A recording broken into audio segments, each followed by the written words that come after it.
আমি তো যাইতাছি গা, সামনে রমজান মাস, তোর এটা চাবি হিলাই দিয়ে থয়ে যায়, আর সাবধানে রাখিস নাহলে জম ধরে যাবো গা। চাবি দিয়ে যাই একটা।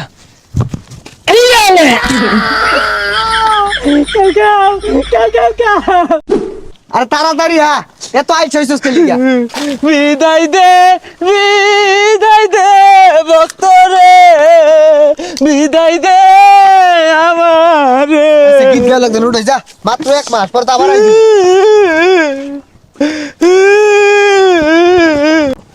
আরে কোন কি হিলাই দিতাছস আমার লগে বরস কে? আরে যাইতাছি গা, যাওয়ার সময় তো কেউ সামনে পাইলাম না, তুই সামনে কইছে একটা চাবি মাইরা থয়ে যায়। আরে চাবি মারার লেগে এত বেউস হইছস কে? চান রাইতের দিনই তো সব চাবি মাইরা দে পাইবি, এটা থবা লাগিয়া। এই ব্যাগটা নাইটটাই যাও লাগবো। এই যে বস্তা নে, তোর আর উপকার করা পাইতাম না, নে তুই নে। আরে লগে আজ টাক গাই দে না, মেলা নিয়ে গাই দিছে আর যাইতাম না। ইয়ে বুড়ে বিমানি হরস।